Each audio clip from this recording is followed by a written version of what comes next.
खुशामदीद। 1 जनवरी 2022 नए साल में आप सबको मुबारकबाद हो। उम्मीद करते हैं कि यह नया साल आपके लिए नई नवीद लेकर आए, खुशियां लेकर आए और जम्मू कश्मीर के एतबार से जब बात करें तो तमाम मसाइब से निजात मिले। सामीन नाजरीन, हर दिन आपके सामने सुबह सुबह आते हैं इस उम्मीद के साथ कि आप हमारा साथ देंगे, टीवी पर भी और हमारी राब्ता साइट्स पर भी। यानी टीवी पर आप हमें देख ही रहे हैं तो हमारी राब्ता साइट फेसबुक, ट्विटर, इंस्टाग्राम पर भी ज्वाइन करेंगे और हमारी ऑफिशियल वेबसाइट के साथ साथ आप हमारे यूट्यूब नशरियात पर जरूर आएंगे ताकि खबर देख पढ़ और हमारे साथ राब्ते में भी रह सके। यानी अगर आप फोन पर नहीं जुड़ रहे हैं तो आप इन राब्ता साइट्स के जरिए से खबरों पर कमेंट्स कर सकते हैं, अपनी बात को रख सकते हैं और सारी चीजें हमारे तक आती है, हमारे पास आती हैं, जिनको हम जरूर अपने प्रोग्राम में शामिल करवाते हैं। तो आज का प्रोग्राम जो होगा जी, आज भी कोशिश हमारी होगी कि हस्बे दस्तूर और हस्बे वादा खबरों पर तबसरा भी हो, तज्जिया भी हो, खबर तह तक भी आपको बताएं और सबसे बड़ी खबर जो होगी वो भी आपके सामने रखने की कोशिश करेंगे। एक एक करके मरहलावार तरीकों पर प्रोग्राम आपके सामने रखने की कोशिश करेंगे। लेकिन आज सबसे पहले चूंकि 1 जनवरी है, माजी में तवारीख के पन्नों को खंगाला है आसिफ रशीद ने और चंद अहम बातें आपके सामने रखी हैं। क्या कुछ रखने जा रहे हैं, जरा चलते हैं आसिफ रशीद के पास। बहुत शुक्रिया आसिफ। बहुत शुक्रिया आप सभी का भी हमारे साथ ज्वाइन करने के लिए। प्रोग्राम सलाम जेके में दिल्ली के स्टूडियो में खुश आमदीद आपको कहते हैं। आगे बढ़ने से पहले आप सबको नए साल की मुबारक। और ग्रिगोरियन कैलेंडर के मुताबिक आप देखेंगे तो 1 जनवरी को पहला साल का पहला दिन रहता है। और आज माजी के औराक को जब हम पलट कर देखते हैं तो पता चलता है कि हिस्ट्री ऑफ द डे आज कुछ खास होने वाली है। शुरुआत इसी से करेंगे और 1 जनवरी को आज ही के दिन 1862 में भारत के अंदर आईपीसी यानी इंडियन पेनल कोड नाफिज हुआ, जिसकी मुख्तलिफ दफात के तहत कानूनी कार्रवाई भी मुल्क के अंदर की जाती है। 1877 में आज ही के दिन इंग्लैंड की मलका विक्टोरिया भारत की मलका बनी। 1880 में आज ही के दिन मुल्क में मनी ऑर्डर का निजाम मुतारिफ कराया गया और 1906 में आज ही के दिन यानी 1 जनवरी 1906 को बरतानवी हुकूमत ने इंडियन स्टैंडर्ड को कबूल किया। यह आज का दिन था, बड़ा इंपॉर्टेंट दिन माना जा रहा है। 1928 में आज के दिन अमेरिका में पहला एयर कंडीशनर दफ्तरस्तान एंटोनियो में खुला। इसके अलावा 1949 में आज ही के दिन जम्मू कश्मीर के अंदर जंगबंदी का ऐलान हुआ, यानी एलओसी की थोड़ी देर में आपके सामने जब बात करेंगे तो इस पर भी आएंगे। 1997 में भारत और बांग्लादेश के दरमियान पानी की तकसीम का मुआहिदा अमल में लाया। कितना पानी किसको जाएगा और मुख्तलिफ जो आज के दिन मुआहिदे थे उन पर दस्तखत साल 1997 में हुए थे। और साल 2006 में आज ही के दिन 1 जनवरी को सार्क ममालिक के दरमियान आजाद तिजारती मुआहिदा सॉफ्टा नाफिज हुआ, जिसके तहत तकरीबन 2006 से 2021 तक अभी तक तिजारत जो चल रही थी वो इसी सॉफ्टा के तहत चल रही थी और इस मुआहिदे के तहत तिजारत इन सार्क ममालिक में आज भी जारी है। तो सामीन, ये था नाजरीन तवारीखी पस मंजर में रिसर्च करके कुछ अहम बातें जो आसिफ रशीद आपके लिए लेकर आए थे। लेकिन खबरों की शुरुआत जम्मू कश्मीर से करते हैं। आज 1 जनवरी है और किसी भी तरीके से जम्मू कश्मीर से अच्छी खबर नहीं है और आफ्ताब तुलू होने के साथ ही बुरी खबर आज जम्मू से सामने आई है, जहां पर माता वैष्णो देवी मंदिर के अंदर भगदड़ मचने से अभी तक 12 अफराद की मौत हुई है और दर्जनों लोग जख्मी हुए हैं। मौसूला इतला के मुताबिक ये भगदड़ आज सुबह तकरीबन 2:40 के आसपास मची। 2:45 पर यह भगदड़ मची है, जिसके बाद अभी तक 12 लोगों के मारे जाने की इतला मिल रही है और 1 दर्जन से ज्यादा लोग जो है वो इसमें जख्मी हुए हैं। रियासी के कंट्रोल रूम के मुताबिक हालात इस वक्त पुरतनाव जरूर है लेकिन कंट्रोल में रखे गए हैं। बड़ी बात इस वक्त सबसे बड़ी खबर जो अहम खबर आ रही है वो आ रही है माता वैष्णो देवी मंदिर से, जहां पर भगदड़ मची है। तस्वीरें आज सुबह की है, भगदड़ से थोड़ी देर पहले की और उसके बाद की, जहां पर अभी तक की सबसे बुरी खबर और बड़ी खबर जो है वो 12 लोगों के मारे जाने की खबर है। 13 लोग जख्मी हुए हैं। 2:45 का मजमूई तौर पर वक्त बताया जा रहा है जब 2-3 लोगों के बीच में आपस में कुछ बातचीत हुई। उसके फौरन बाद इतनी ज्यादा भगदड़ मची कि 12 लोगों की मौत वाक़ा हुई है। खबर ब्रेक होने के साथ ही वजीर आजम का दफ्तर भी मुतहरिक हुआ। वजीर आजम ने ट्वीट करते हुए जहां इस पूरे मामले पर इजहार अफसोस किया है, वहीं पर वजीर आजम फंड में से 2-2 लाख एक्सग्रेशिया रिलीफ देने का ऐलान भी कर दिया गया है। माता वैष्णो देवी भवन के अंदर बगदड़ में मारे जाने वाले लोगों को 2 लाख रुपया मुआवजा वजीर आजम फंड से दिया जाएगा और जख्मी हुए लोगों को 50,000 रुपया मुआवजा देने का ऐलान कर दिया गया है।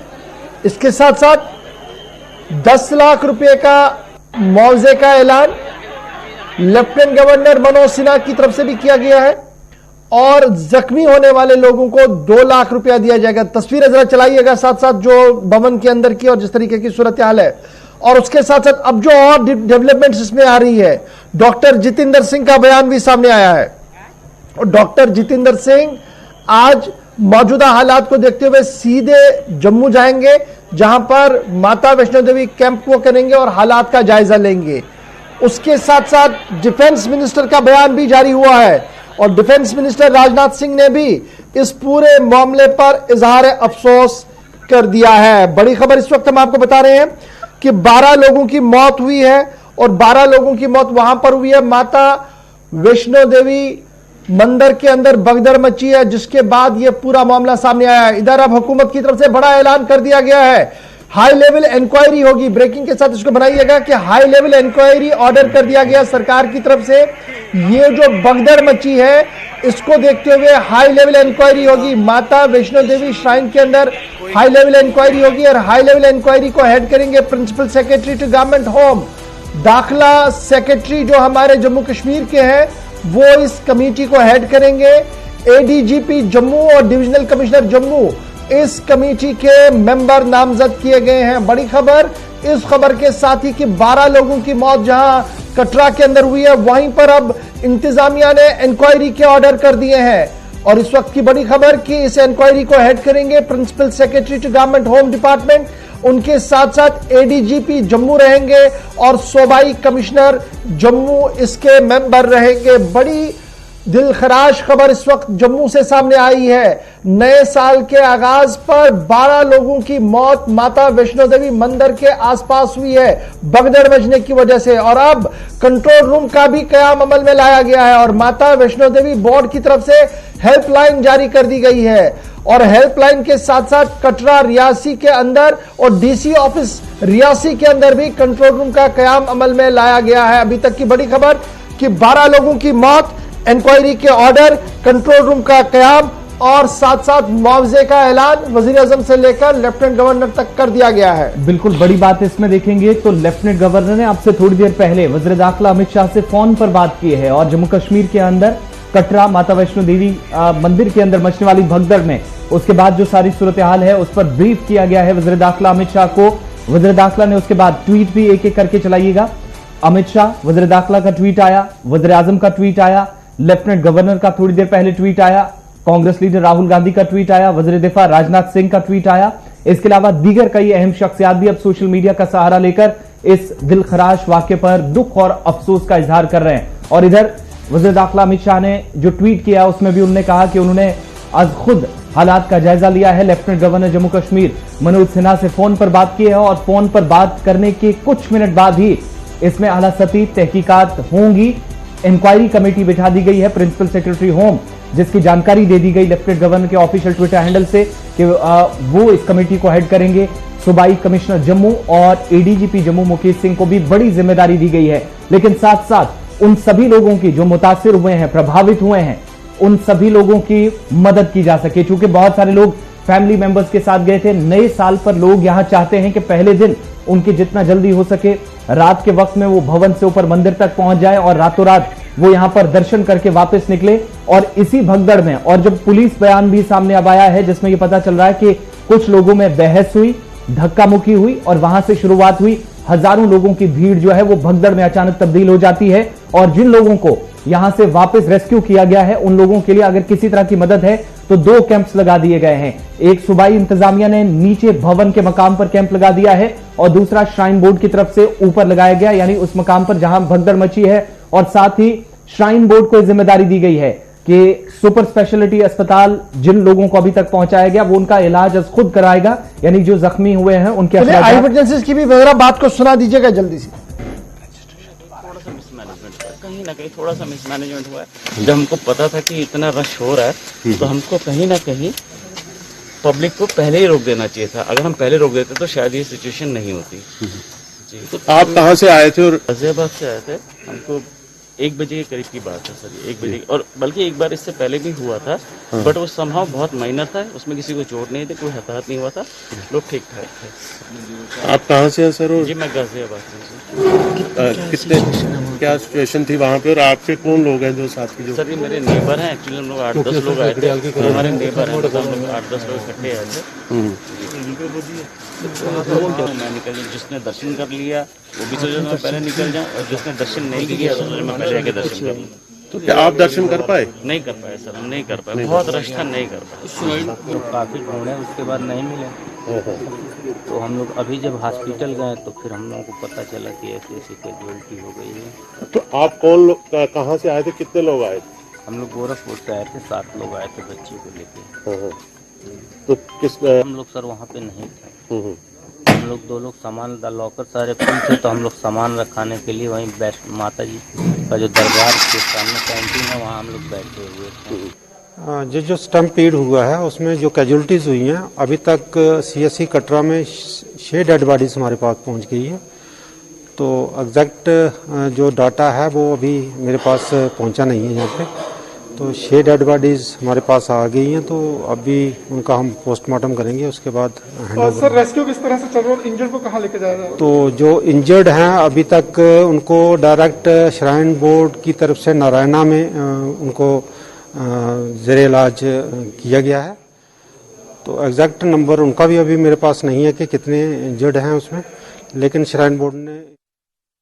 चलिए, इस बीच हादसे के बाद श्राइन बोर्ड का बड़ा फैसला लिया गया है। एहतियातन माता वैष्णो देवी की यात्रा रोक दी गई है, लेकिन साथ ही अपडेट यह भी दिया जा रहा है कि यात्रियों के लिए रजिस्ट्रेशन दोबारा शुरू कर दी गई, यानी रजिस्ट्रेशन जारी है लेकिन यात्रा को फिलहाल रोका गया है। आप डेट ले सकते हैं लेकिन अभी नहीं जा सकते, क्योंकि इंतजामिया की जो बचाव टीमें हैं वो इस वक्त कार्रवाई कर रही हैं। जम्मू कश्मीर पुलिस है, SDRF है, NDRF है, फौज की मदद ली जा रही है, और मकामी जो रेस्क्यू ऑपरेशन में टीमें हिस्सा ले रही हैं वो लोगों को वहां से वापस भीड़ को कम से कम किया जा सके, ये इस वक्त कोशिशें जारी हैं। लेकिन 2 बड़े अपडेट, माता वैष्णो देवी की जो यात्रा है उसको एहतियातन रोका गया है, लेकिन रजिस्ट्रेशन कंटिन्यूसली जारी है। इसका मतलब कि जनाब थोड़ी देर में यात्रा चल भी सकती है, क्योंकि मामला जो है कहा जा रहा है सुबह का था और अभी तक हालात काफी बेहतर वहां पर हो चुके हैं। सीधे चलेंगे जी, अपने नुमाइंदे हमारे साथ हैं, सोहन कोहली भी मेरे साथ है और अनिल शर्मा भी मेरे साथ है। सोहन, जरा अपडेट कीजिएगा, क्या कुछ तफसीलात आपके पास है? जी मैं आपको बता दूं कि कल 31 दिसंबर था। सब लोग उम्मीद लेके बैठे होते हैं कि हम लोग मां वैष्णो देवी के दर्शन के लिए जाएंगे और अगला साल जो हमारा खुशी से गुजरेगा। और कल रात को 2:30 बजे 2 से लेके 2:30 बजे के बीच एक हादसा होता है। पूरा उस हादसे में एक यात्री की आपस में बहस होती है, बहस में धक्का मुक्की शुरू हो जाती है और भीड़ इतनी ज्यादा थी, धक्का मुक्की इतनी हो गई कि उस हादसे में 12 लोगों ने अपनी जान गंवाई है और 15 से 20 लोग जो है वो इंजर्ड हुए हैं। जो जिन्होंने जान गंवाई है उनको कटरा हॉस्पिटल में कैजुअलिटी वाले कटरा हॉस्पिटल में लाया गया और जो इंजर्ड हैं उनको श्री माता वैष्णो देवी नारायणा हॉस्पिटल में शिफ्ट किया गया है। अभी हालात जो है बिल्कुल ठीक हैं। हालांकि यात्रा भी थोड़ी थोड़ी शुरू कर दी गई है। उन्होंने जब हादसा हुआ तो तब यात्रा जो ऊपर जाने वाली थी वो सारी रोक दी गई थी। अभी थोड़ी थोड़ी यात्रा। अच्छा ये बताइएगा, ये जो भगदड़ मची थी, क्या ये मंदिर परिसर के अंदर हुई थी या कुछ बाहर हुआ था, त्रिकुटा हिल्स के पास हुआ था, कहां पर ये भगदड़ हुई थी?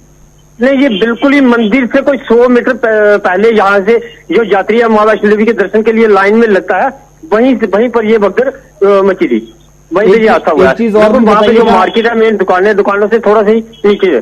सोहन, चूंकि ये तकरीबन 14 किलोमीटर के आसपास जो सफर है भवन से ऊपर मंदिर तक, इसमें इस वक्त क्या कुछ इंतजाम है, परिस्थितियां क्या हैं, या वो भीड़ जो सुबह सुबह काफी ज्यादा थी जहां भगदड़ मची उसको कम किया जा सका है किसी हद तक?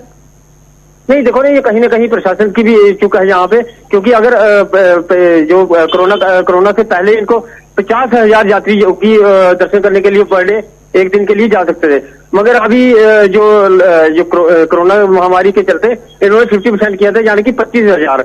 अभी वहाँ पे भीड़ इतनी थी, कहीं ना कहीं श्राइन बोर्ड की भी लापरवाही सामने आ रही है। कौन कौन सी टीमें हैं जो इस वक्त रेस्क्यू ऑपरेशन में लगी हैं? जी रेस्क्यू ऑपरेशन में कौन कौन सी टीमें अभी तक लगी हैं सोहन? जी, वहाँ पे पूरी सीआरपीएफ की टीम है, ये के पुलिस वहाँ पे है, श्राइन बोर्ड के प्रशासन वहाँ पे है, ये तीनों टीमें वहाँ पे। सोहन बहुत शुक्रिया जी ज्वाइन करने के लिए। अनिल शर्मा भी मेरे साथ है। अनिल बहुत शुक्रिया जी ज्वाइन करने के लिए। फटाफट से जरा अपडेट कीजिएगा कि जम्मू के अंदर क्या कुछ सिचुएशन है और क्या ये आइडेंटिफिकेशन हो गई है कि किस किस स्टेट के ये यात्री थे जो यहां पर मारे गए। अनिल जी, अभी निश्चित तौर पर जो है आइडेंटिफिकेशन नहीं हुई है। हालांकि आपको एक और जानकारी देना चाहूंगा कि सब जो जानकारी हमारे तक पहुंच रही है, हालांकि पहले ये आंकड़ा बताया जा रहा था कि 12 लोगों की इस हादसे में जो है भगदड़ मचने के कारण जो है 12 लोगों की इस वक्त, हालांकि नया साल था, ये उम्मीदें लगाई जा रही थी कि मां वैष्णो देवी के दर्शन किए जाएंगे। हालांकि ये खबर बेहद दुखद खबर जो है वो सामने नजर आई है, जिसमें अब ये जानकारी आ रही है कि 13 लोगों की इस हादसे में जान जा चुकी है और 3 लोग जो है क्रिटिकल ये कंडीशन में बताए जा रहे हैं और 15 लोग जो है अभी जिसे नारायणा शिफ्ट किया गया है, जिन्हें घायल अवस्था में पहुंचाया गया है। हालांकि प्रशासन जो है इस समय पूरी चौक हो चुकी है और प्रशासन जो है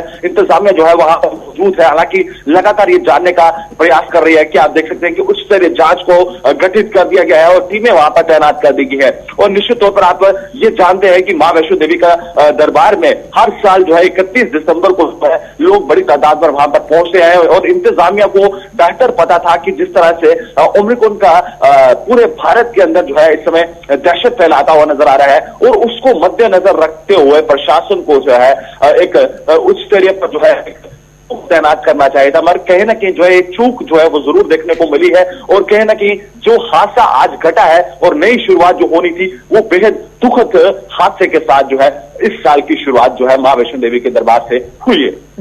जम्मू प्रशासन की तरफ से क्या कुछ इसमें अपडेट दिया जा रहा है? क्योंकि अब इंक्वायरी भी एक तरफ से होगी, उसके लिए लेफ्टिनेंट गवर्नर के दफ्तर से तो बता दिया गया है, लेकिन प्रशासनिक अधिकारी चूंकि खुद डिविजनल कमिश्नर और एडीजीपी उन पर बड़ी जिम्मेदारी होगी, अब इस वक्त क्या कुछ प्रशासनिक अधिकारी का कोई अपडेट वहां से मिल पाया है जम्मू प्रोविंस से?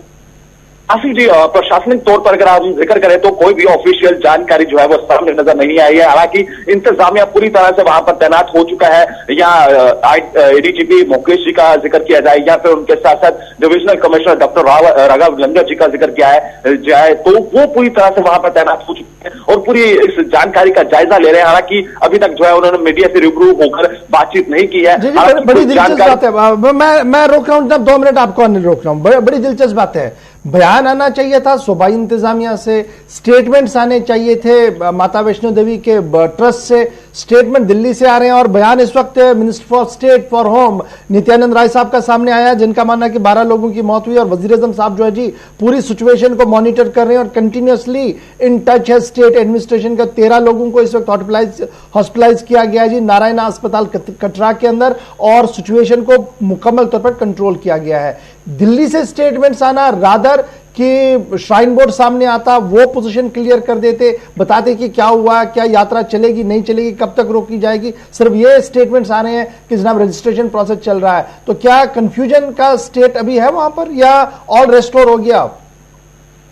जी, अभी ये पूरी तरह से यात्रा को जो है वो रोका गया है, जिस तरह से जानकारी आ रही है। हालांकि अभी पूरी तरह से जो है ऑफिशियल की तरफ से क्लियरेंस नहीं दी जा रही है। ये कहा जा रहा है कि ऐसी रूमर्स जो है वो अभी देखने को मिल रही है। ये बताया जा रहा है कि यात्रा को शुरू कर दिया गया है। हालांकि पूरी तौर पर जो है अभी ऑफिशियल जो है वो जानकारी जो है वो सामने नहीं आई है। हालांकि पूरे तरह से टीमों को तैनात कर दिया गया है और टीमों को अगर जिक्र किया जाए तो जिस तरह से जम्मू कश्मीर पुलिस हो या फिर उसके साथ साथ माता वैष्णो देवी के जो श्राइन बोर्ड के जितने भी अधिकारी है वो वहां पर पूरी तौर पर देर रात से ही तैनात कर दिए गए थे।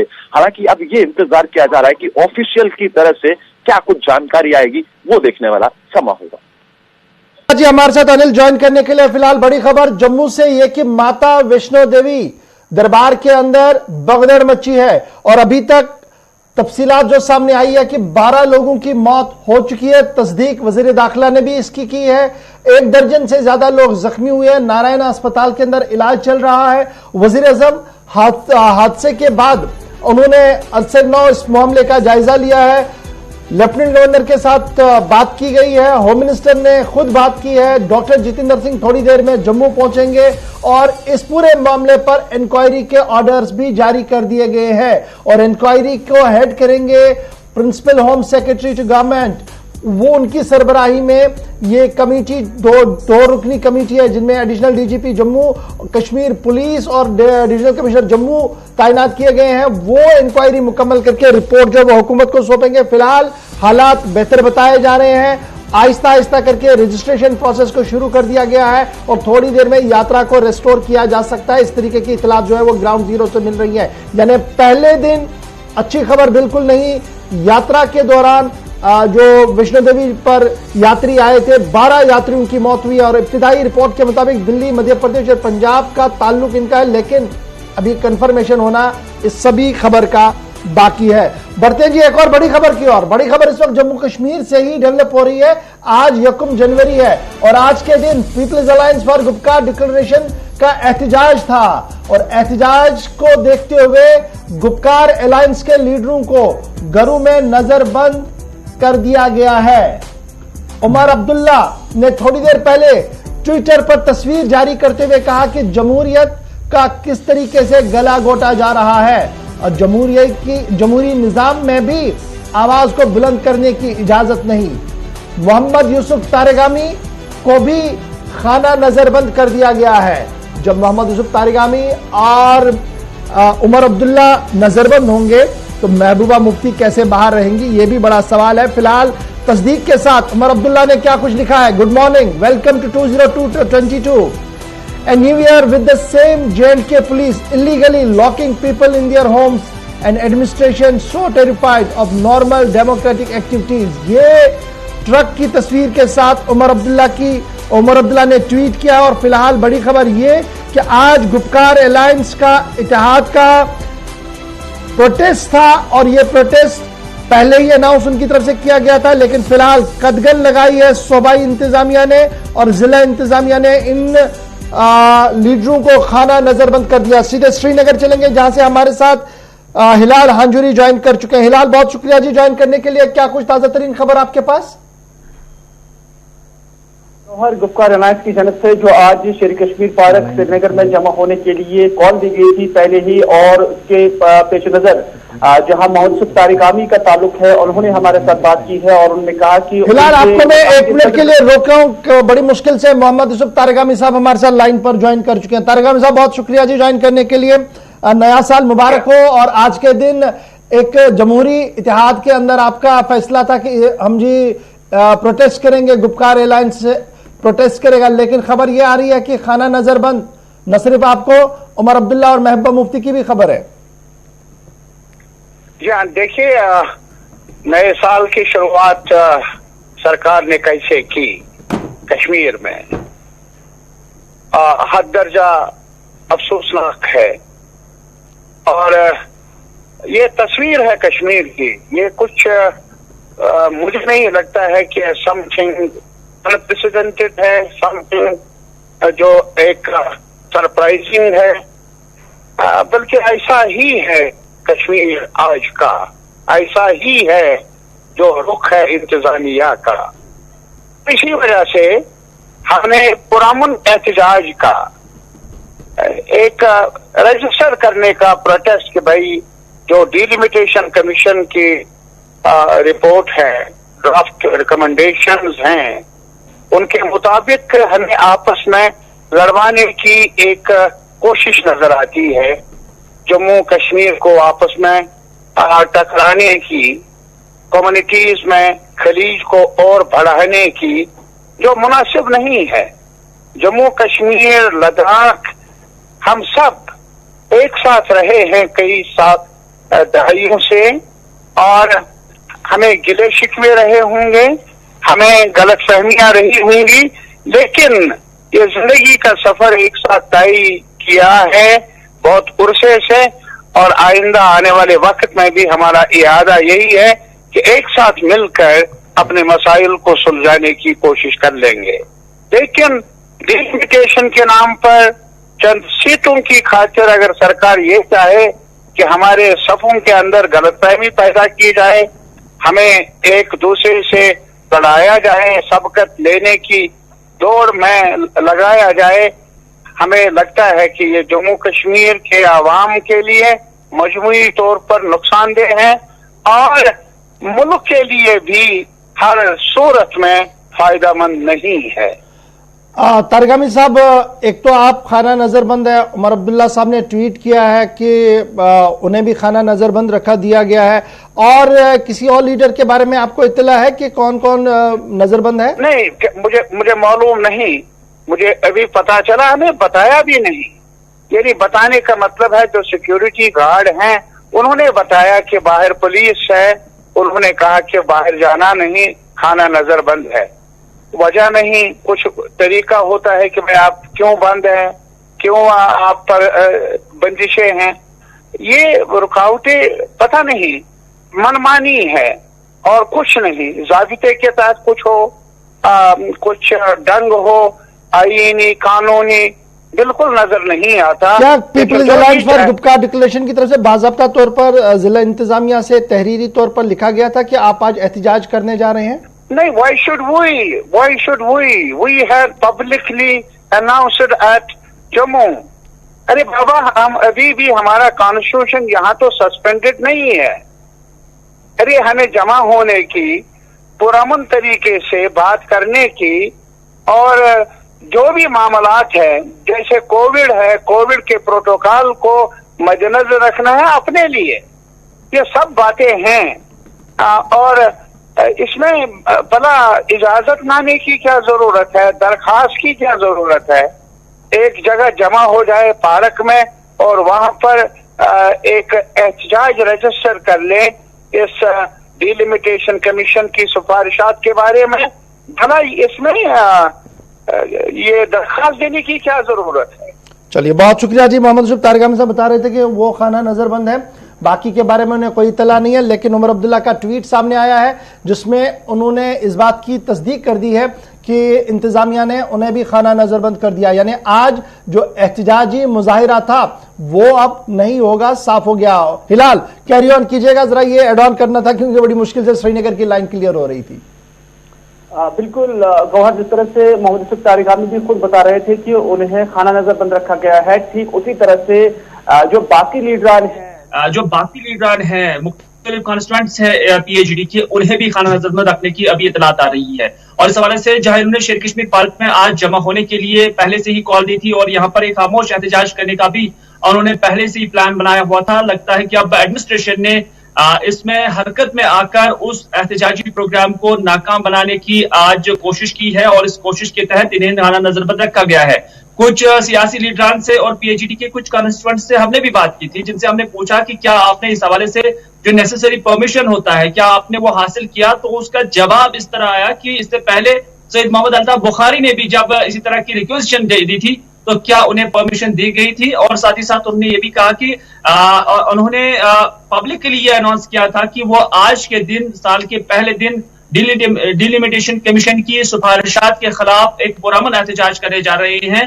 ताहम इसके बावजूद उन्हें आज यहाँ पर जमा होने की इजाजत नहीं दी गई है और पीएचडी के इन कॉन्स्टिट्यूएंट्स का मानना है कि यह सरासर जमहूरियत के उसूलों के खिलाफ है और उन्होंने इस हवाले से सरकार की और एडमिनिस्ट्रेशन के इस फैसले पर बरहमी का इजहार किया है। बहुत बहुत शुक्रिया जी हिलाल हांजुरी श्रीनगर से ज्वाइन करने के लिए। बड़ी खबर कि people's alliance for Gupkar declaration का जो एहतजाजी प्रोग्राम जम्मू में अनाउंस किया गया था कि नए साल के आगाज पर पुरअमन एहतजाजी धरना दिया जाएगा, उसे इंतजामिया ने इजाजत नहीं दी है और फिलहाल खबर यह है कि लीडरों को खाना नजरबंद कर दिया गया है। उमर अब्दुल्ला ने ट्विटर पर इस बात की जानकारी दी है और मोहम्मद यूसुफ तारिगामी ने खुद ऑनलाइन आकर फोन लाइन पर हमारे साथ बात करते हुए इस बात की तस्दीक की कि इंतजामिया ने उन्हें इस बात की इजाजत नहीं दी है कि वो बाहर आकर एहतजाज करे। जी आसिफ।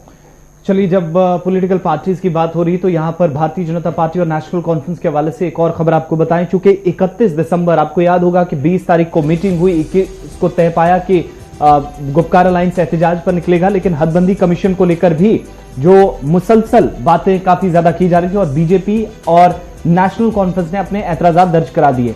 जम्मू सूबे के लिए मजीद सीटों की मांग हुई है और दूसरी तरफ नेशनल कॉन्फ्रेंस ने मांग की है कि हदबंदी को इल्तिवा में रखा जाए।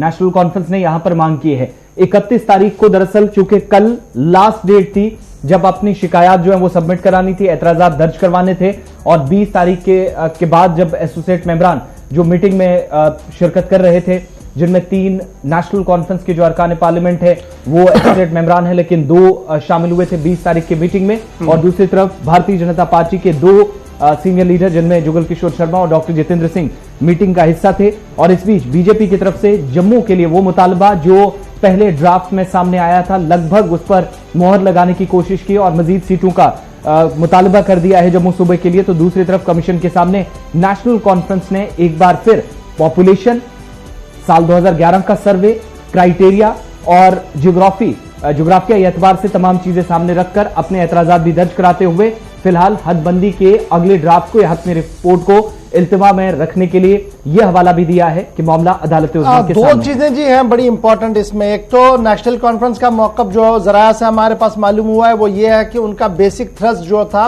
वो सन 2011 की सेंसस मर्दमशुमारी के हवाले से था और मर्दमशुमारी को बेसिक क्राइटेरिया बनाते हुए असेंबली सीटों की हदबंदी हो, इस हवाले से उनका बेसिक पॉइंट था। दूसरा जो एतराज था उनका ये था कि ये पूरा कानून रिऑर्गेनाइजेशन एक्ट जो है जी ये जेर समाअत सुप्रीम कोर्ट के अंदर है और इसमें आप कोई कार्रवाई नहीं कर सकते, इसलिए आप इस पर रोक लगाएं। ये दूसरा उनकी तरफ से जो थी बात रखी गई थी। इधर भारतीय जनता पार्टी ने हदबंदी कमीशन की रिपोर्ट जो इब्तिदाई रिपोर्ट सामने आई है उसकी तायीद की और साथ साथ ये भी कहा कि जो छोटी कॉन्स्टिट्यूएंसियां हैं जैसे गुरेज उसको तहलील किया जाए और जम्मू के अंदर मजीद कॉन्स्टिट्यूएंसियों को बढ़ाया जाए, क्योंकि जोग्राफियाई एतबार से और आबादी के एतबार से जम्मू डिस्ट्रिक्ट के अंदर बड़ी कॉन्स्टिट्यूएंसियां हैं और जिनको तोड़ना और नई कॉन्स्टिट्यूएंसियों में तब्दील करना वक्त की अहम तरीन जरूरत है। इधर याद रखिएगा ये दोनों बातें अपनी अपनी जगह, क्योंकि कल आखिरी दिन था एतराजात जमा करने के हवाले से। पैनल की सरबराही justice retired justice Ranjana Prakash Desai कर रही हैं, उनके साथ chief election commissioner Sushil Chandra जी है, स्टेट इलेक्शन कमिश्नर के शर्मा मेंबर है और 5 एसोसिएट मेंबर्स, 3 नेशनल कॉन्फ्रेंस के, 2 बीजेपी के। पैनल ने क्या सजेस्ट किया था इसको भी जल्दी से याद रखिएगा क्योंकि इसके बाद हमने ब्रेक पर जाना है। पैनल ने कहा था कठुआ, सांबा, उधमपुर, किश्तवाड़, राजौरी ये जनाब जम्मू डिस्ट्रिक्ट के रहेंगे जी, जहां पर सीटें बढ़ेंगी और अगर एक आधी सीट बढ़नी है वो जिला कुपवाड़ा के अंदर बढ़नी है, कश्मीर सूबे के अंदर। तो इस तरीके का जब बात सामने आई थी तो एतराजात, जवाबी एतराजात, बयान, काउंटर बयान, दलीलें और काउंटर दलीलें जो है वो देना शुरू हो गए थे। बाहर सियासत काफी गर्म थी, लेकिन तहरीरी तौर पर नेशनल कॉन्फ्रेंस की तरफ से हसनैन मसूदी ने अपने एतराजात पार्टी की तरफ से जमा कर दिए हैं।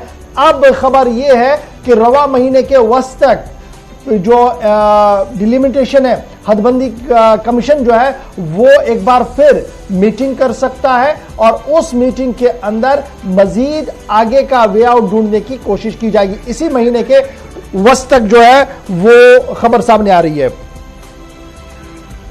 चलिए जी फटाफट से जरा अगली खबर पर आते हैं और उसके बाद जरा छोटा सा ब्रेक लेते हैं। बात जरा जम्मू कश्मीर की कर रहे हैं तो सरहदों की भी करें। आपको याद होगा कि साल 2020 में एक नवीद सामने आई थी जब दोनों मुल्कों ने, पाकिस्तान और भारत ने, इस बात का ऐलान किया था कि जनाब वो दोनों सरहदी जंगबंदी जो है उसके कायल रहेंगे और किसी भी तरीके से गोलीबारी नहीं होगी, जिसका असर साल के आखिर पर आते आते दिखना शुरू हो गया है और नए साल के आगाज में किसानों के चेहरों पर खुशी और मसरत साफ नजर आ रही है।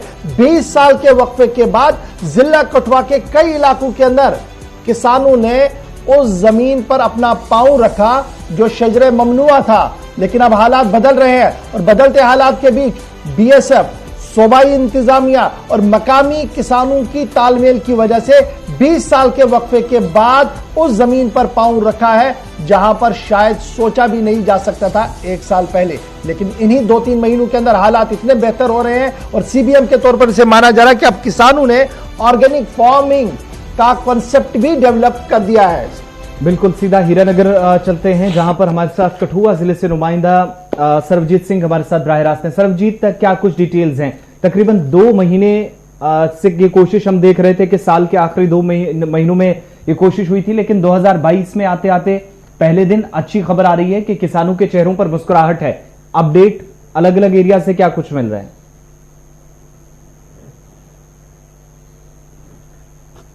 सर्वजीत, आप सुन पा रहे हैं? सर्वजीत, आप तक मेरी आवाज पहुंच रही है?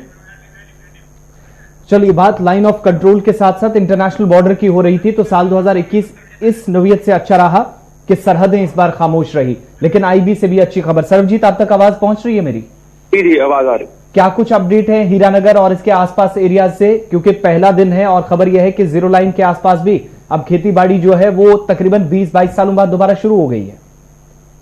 जी बिल्कुल, हीरानगर सेक्टर की अगर बात करें तो इन लोगों की काफी एक लंबी पुरानी डिमांड थी कि जो तारबंदी के आगे जो खेत हैं उन पर उनको खेती करने दिया जाए, क्योंकि कई लोगों के इतने ज्यादा खेत थे कि पूरी खेत जो की जमीन थी वो तारबंदी के आगे आ गई थी और पिछले लगभग 20 वर्ष से वो खेती पर अपना जो है जमीन पर खेती नहीं कर पा रहे थे। लेकिन इस बार प्रशासन की मदद से, बीएसएफ की मदद से इस बार फिर से वहां पर खेती योग्य जो जमीन है ट्रैक्टर की मदद से वहां बुआई का कार्य जो है वो शुरू कर दिया गया है। चीफ एग्रीकल्चर ऑफिसर को बाकायदा तौर पर वहां पर नोडल ऑफिसर लगाया गया है और अगर बात करें तो प्रेरित किया जा रहा था किसानों को डीसी कठुआ की ओर से बार बार इस हीरानगर सेक्टर के बॉर्डर इलाके में बैठकें की जा रही थी, क्योंकि काफी ज्यादा जमीन है, करीब 5-4 एकड़ जमीन जो है ये 22 गांवों की हीरानगर सेक्टर के जो तारबंदी के आगे है, जो लगभग 20 वर्ष से पूरी तरह से यहाँ पर वीरान पड़ी हुई है। लेकिन एक बार फिर से वहां पर ट्रैक्टर्स जो है वो ट्रैक्टर्स की मदद से बुआई का कार्य जो है वो वहां पर चल रहा है।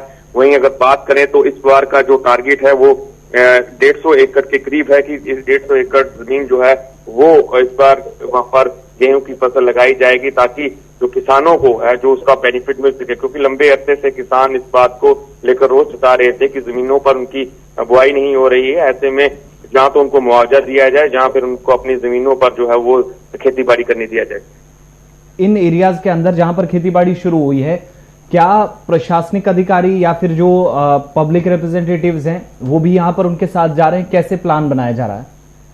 जी बिल्कुल, बाकायदा तौर पर जिला प्रशासन कठुआ की ओर से टीमों का गठन किया गया है। चीफ एग्रीकल्चर ऑफिसर हैं, इसके साथ साथ जो जिला प्रशासन के हीरानगर सब डिवीजन के अधिकारी इनके साथ हैं। इसके अलावा अगर बात करें तो बीएसएफ के अधिकारी इनके साथ हैं और सभी के तालमेल के साथ इस तरह का ये पूरा कार्य जो है यहाँ पर शुरू किया गया है। कहीं ना कहीं किसानों के चेहरे पर एक बार फिर से खुशी है कि वो खुश होकर अपनी जमीनों पर वापिस जा रहे हैं। लंबा अरसा 20 वर्ष के अधिक जो है अरसा हो चुका है। ऐसे में उन्होंने जम्मू कश्मीर सरकार के साथ साथ केंद्र की सरकार का भी आभार व्यक्त किया है कि एक बार फिर से उनको उनकी जमीनों पर वापिस जाने का जो मौका है वो यहाँ पर दिया गया है। बहुत बहुत शुक्रिया तफसीलात फराहम करने के लिए। कठुआ से सरजीत हमारे साथ थे।